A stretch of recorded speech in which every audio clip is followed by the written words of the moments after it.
Alright, so today is MPC X versus MPC Live 2. So I'll give you guys first a little background on me and my relationship with the MPC. The first MPC I ever touched was the MPC 60, which was one of the first MPs. It was like MPC 60 and Roger Lynn, the guy who created like the Lindrum. I was probably about 10 years old.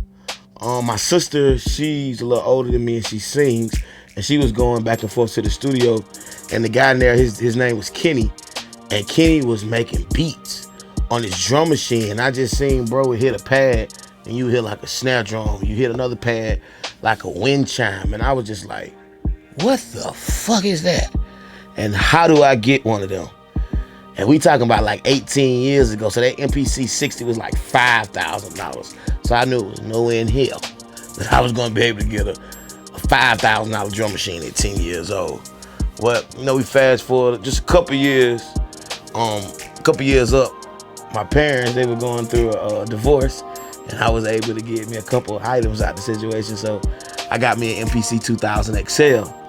And with those drum machines, it was straight analog, so that means no computer was involved. And they ran off a floppy disk.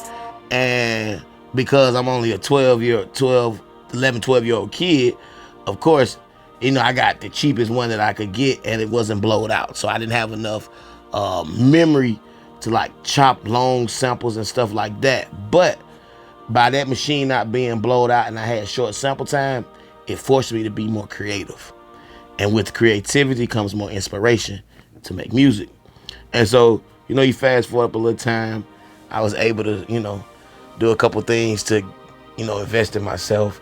And we fast forward to here, now have two of these guys.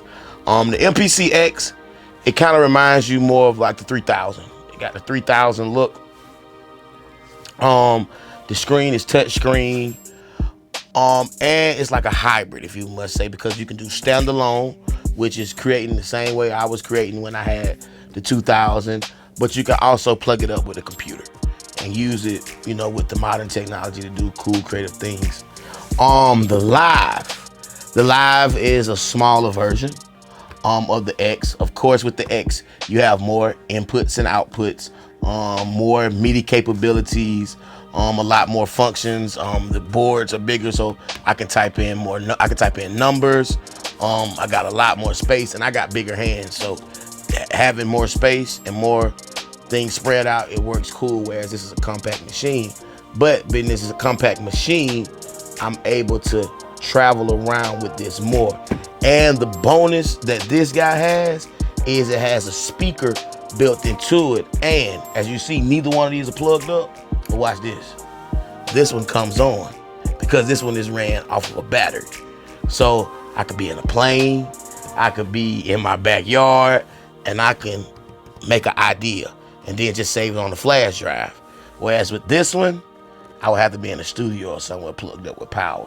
So that right there is a big thing. And then too, I don't have to wear headphones. It got a speaker.